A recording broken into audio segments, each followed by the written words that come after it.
What's up, guys? Welcome to Daily Dose of Reddit. This is your host, Zach, and today's subreddit is r/ChoosingBeggars. Alright, this story's called The Karenest Karen I've Ever Been Karened By. So, I work at a restaurant bar as a host, my first job for about 2 years. And during that time, I saw my fair share of beggars and Karens. But one instance particularly stands out in my memory. Typical night shift, busy around dinner time and gradually slows down. Around the time that it's starting to get late and the restaurant is slowly becoming quieter. Now, being a host, I never dealt with any of the dine-in customers, only takeouts and phone orders. So this woman comes in the front door with her probably 8 to 9-year-old daughter, and the second she does, I immediately thought, oh God, here we go.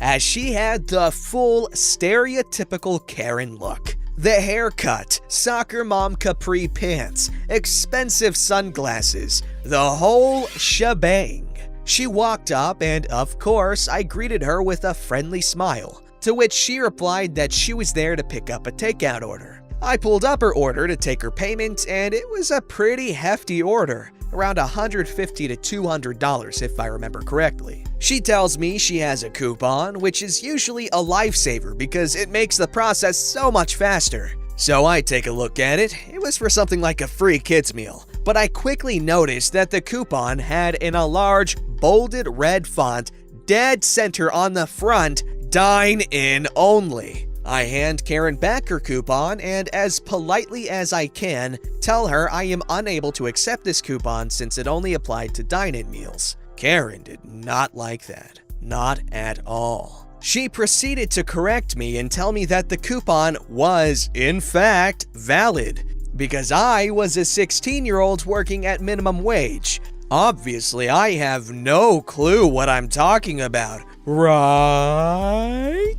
I explained to her again that the coupon could only be applied to dine-in orders, and even added that I would be happy to seat her and plate her, still hot and fresh, food to enjoy in the restaurant so she would be able to use the coupon. I had to physically point to the dine-in only lettering multiple times as I attempted to explain that I physically have no way of entering the coupon since it was for dine-in only. Then she asks for the manager. Whoa, huge surprise! So I go get my manager and quickly explain the situation. Then he follows me to the front and asks how he can help Karen. So this entitled, privileged, genuinely stupid woman proceeds to rant to my manager for about 15 minutes about how stupid, lazy, and useless of an employee I am. This whole time she is going off, screaming about how she's used those coupons for takeout in the past and how I should be fired for being such a terrible employee. They shouldn't be hiring young brats like me. The customer is all right, blah blah, mother-loving blah.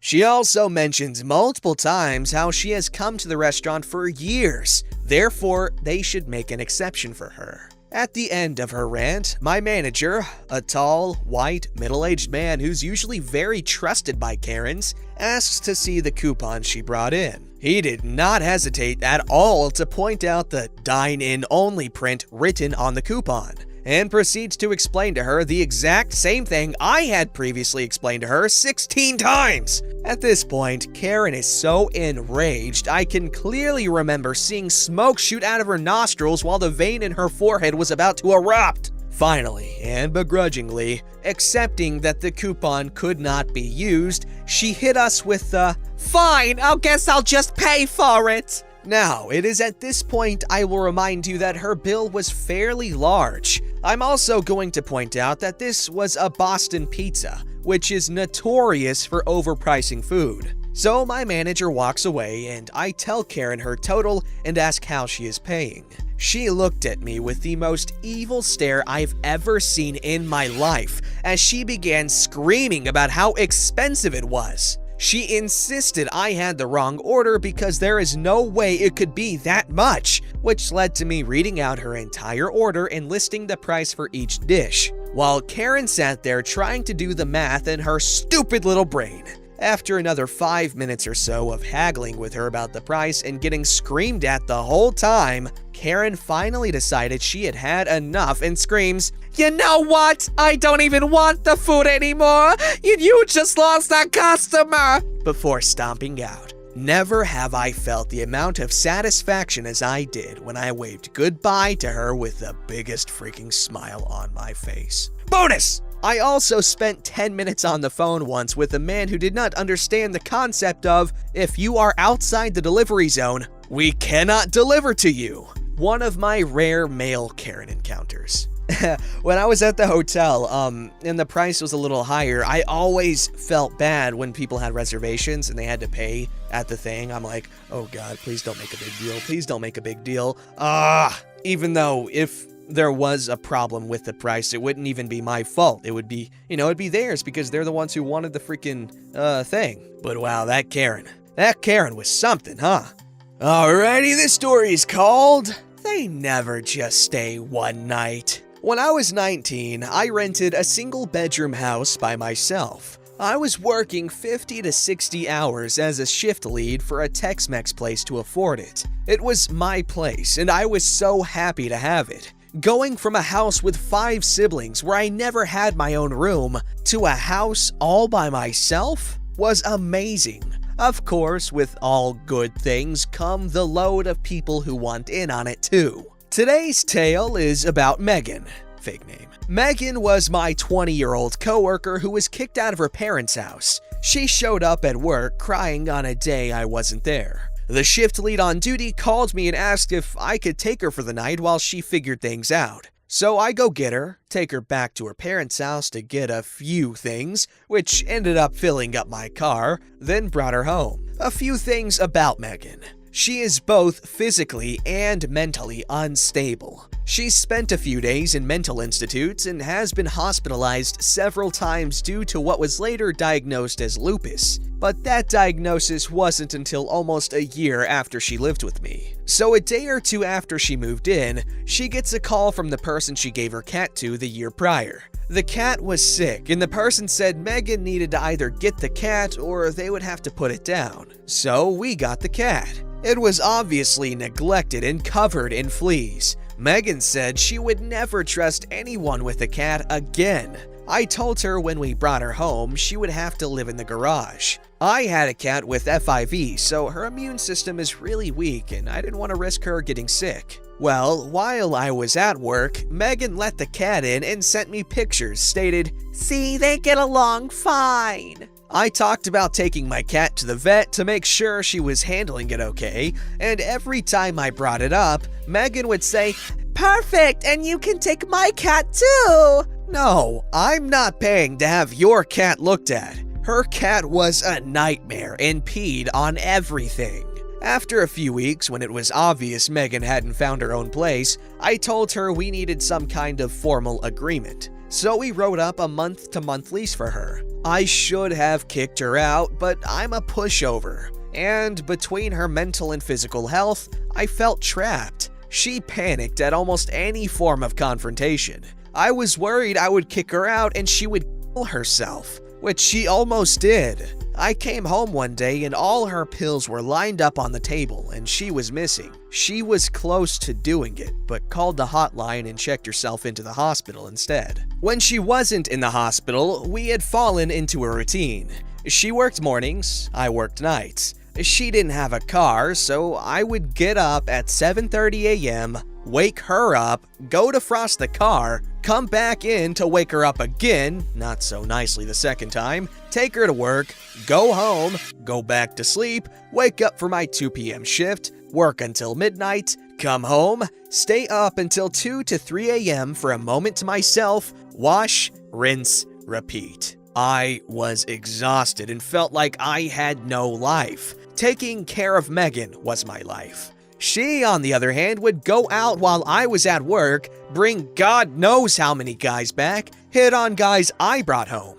The one time I had a guy spend the night, she tried to crap talk me to him, saying, "You can spend the night because OP will make sure you wake up in the morning.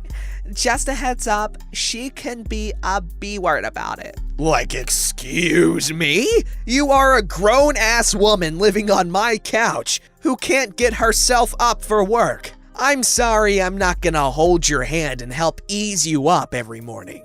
After 4 months, the final straw was when I caught her cat peeing on a corset that belonged to my sister who had just passed away. I had already warned her that if she didn't do something about her cat peeing on all my things, it would have to go. So I sent her a text saying, "I'm sorry, but your cat can't stay here. I told you, you have to do something about her accidents and you haven't. She just ruined something that belonged to my sister. I also need to remind you that you being here was supposed to be temporary." That's all I said. I never told her she had to leave that second, but she called her mom and they came and gathered all her stuff and she left that night. She quit work the next day and told everyone I threw her out on the street. No one believed her. When I met my now husband and got pregnant, she tried to message me like nothing happened and be my friend.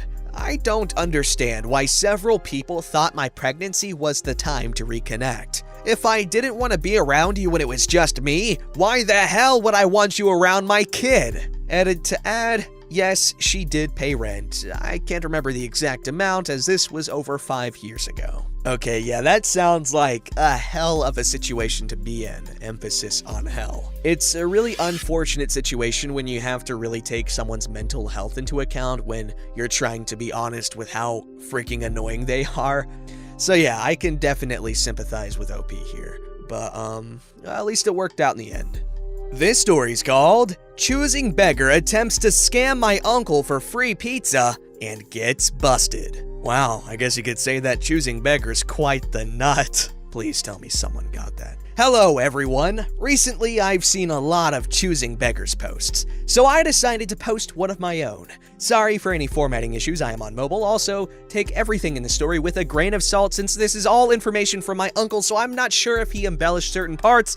Now, without further ado, let's get started on this story. Backstory. Come on! This happened a few years ago. Maybe in 2015 or 16, my uncle owns a pretty successful pizza store. It's not part of a franchise, he only owns the one location. At his pizza place, he is usually the one who handles the phone calls. My uncle looks pretty intimidating. He is a large, burly man with a beard, and in American terms, he would be right around 6'3". Despite his looks, my uncle is a pretty nice guy who always bends over backwards to please customers, come on, and always tries to make everyone's day pleasant. This has, on more than one occasion, meant that certain rude customers would try to take advantage of him.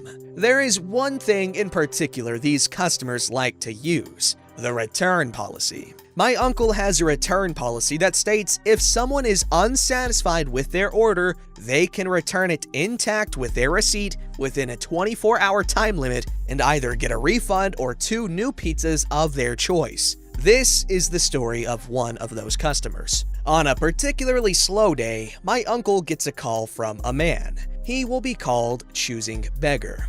My uncle went to school with Choosing Beggar and knew Choosing Beggar had anger issues. Choosing Beggar and my uncle chat on the phone for a few minutes before Choosing Beggar eventually orders 3 large pepperoni pizzas. My uncle has the cooks make the pizzas and he sends them out to Choosing Beggar's house. 2 hours later, my uncle gets a phone call from Choosing Beggar. "Hello, OP's uncle. This is Choosing Beggar. I ordered 3 pizzas earlier today." "Yes, I remember. Do you have a problem?" "Yes, I was unsatisfied with my order. I would like to request to trade them in for 6 new pizzas." "No problem. What pizzas would you like?" "I'd like 6 Supremes." A Supreme is an extra large pizza with ham, beef, and chicken with 3 different types of Italian cheese. It's also the most expensive pizza my uncle sells. "Is that okay?" "Sure, anything for an old friend. You just have to return the 3 pizzas you bought with the receipt and I'll gladly serve them up for you." About that, me and my family already ate those pizzas. But can we still get new ones anyway? My kids are still hungry." "I'm sorry, man, but I can't do that. It's store policy." "Come on, dude, I can't afford it." Please, can't we just get them for free? Sorry, Choosing Beggar, no means no. I'd love to help you, but I can't. Bullcrap! You can't even help an old friend? I'll be there in an hour. My pizzas better be ready or I'll never order there again. Choosing Beggar then hangs up. My uncle decides to make Choosing Beggar's pizza anyway. He doesn't think losing a friend was worth a few pizzas, so he tells the cooks to make 6 Supremes. An hour later, Choosing Beggar arrives at my uncle's pizza place in a brand new top-of-the-line sports car. I can't afford it, my ass. And he was furious. You better have my freaking pizza ready now, Dookie. Honestly, what is my friendship worth to you that you would trade 6 freaking pizzas? Choosing Beggar, please calm down. You're disturbing the other customers. I don't freaking care about other customers. I could buy the other customers if I wanted to.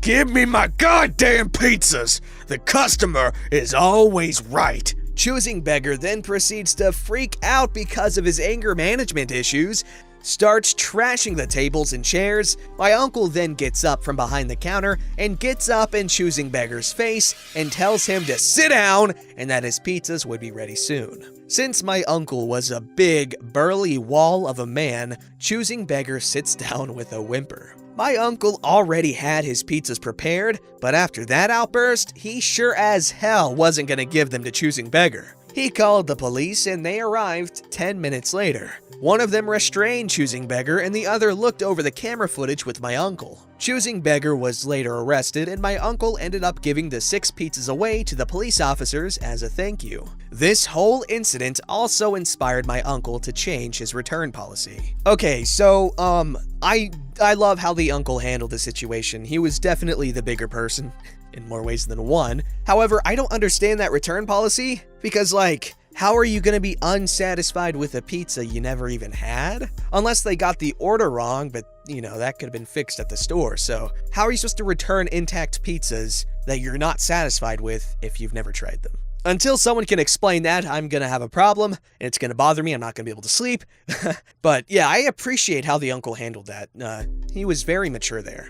Alright, this story is called, Actually Called the Cops on Me. I do freelance IT work for people, and that oftentimes requires building a computer. I get a message from someone at the time I thought was a friend asking me to build a computer for him. I help him pick out the parts. It came out to a couple thousand. Told him he could pay up front or he could pay in installments, and got the computer when he's done. We have a verbal contract that he was going to pay up, so I put the machine on a credit card knowing he'd pay. I'd pay off the card and I'd pocket the extra charge for labor and time. A week later, it's set up and he is refusing to pay, saying that since I am not a legit business because I don't have a brick and mortar location, I am not a real business, so he doesn't have to pay.